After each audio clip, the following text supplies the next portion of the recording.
Sivet.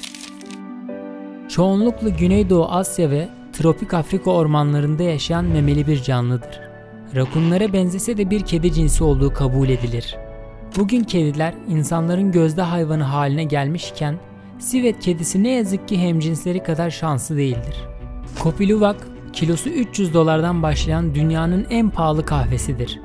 Ve kilosu 50 lira olan kahveden nitelik olarak az bir farkı olsa da küresel çapta müşteri bulmakta zorlanmayan bir kahve türüdür. Marx'a göre bir malın değerini o üretilirken verilen emeğin düzeyi belirler. Yani ne kadar çok emek verirsek ürettiğimiz şeyin değeri de o kadar çok yüksek olur. Buna mukabil Kopi Luwak'ın değerini sahte ideoloji ve sivet kedisine gösterilen gaddarlığın çapı belirler. My friend. Your friend. Yes. To make big business. Rivayet odur ki acı kahve meyvesini tüketen sivetler sindirim sistemlerindeki enzimler sayesinde kahve çekirdeğinin asit oranını düşürüp dışkılayarak onu daha yumuşak içimlere uygun hale getirir. Firmalara kalsa Kopi Luwak'ın çekirdeği araziye dışkılayan sivet kedileri sayesinde elde edilir. Hatta kedilerin doğal yaşamına asla müdahale edilmez. İşçiler gün boyu tarla ve arazide sivet dışkılarını arayarak bu kahveyi üretir. Nampak dia kalau udah mau mati. Keluar berat. Itu darah. Hemcil olan sivet kedisi çeşitli böcek türü ve meyve tüketmesiyle bilinir. Fakat küresel çapta Luwak kahvesine gösterilen ilgi kendilerini tutsak eden kişilerin onları sadece kahve meyvesiyle beslemesine sebep olmuştur. Üstelik kahveden elde edilen gelirin bir kısmı da Endonezya'daki sağlık ve eğitim kurumlarına bağış edilir.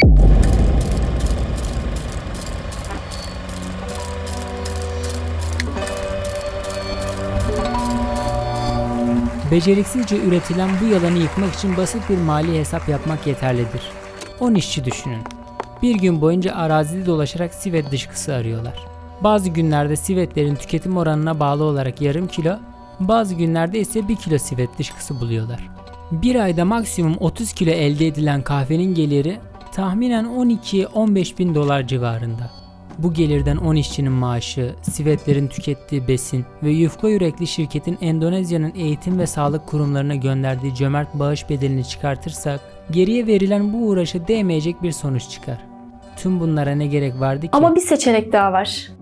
10 işçi yerine 20 sivet kedisi düşünün. Bir gün boyunca onları araziye salmak yerine ufak kafeslere tıkın. Yedikleri şeylerin oranını boş verip onlara 5 öğün kahve meyvesi yedirin. Bu sayede rahatsız edici olasılıkları yok edip günde 5 kilo sivet dışkısı elde edinirsiniz. Bu ise ayda 150 kiloluk bir kahve demektir. Ne işçi maaşı ne de özel sivet besini olur. Son olarak ise Endonezya'daki eğitim ve sağlık kuruluşlarına bağış gönderiyormuş gibi yaparsanız neticede akıl almaz bir kar elde edilir. Şimdi samimiyetle söyleyin. Şirketler hangi seçeneği uygulamayı daha makul bulurlar?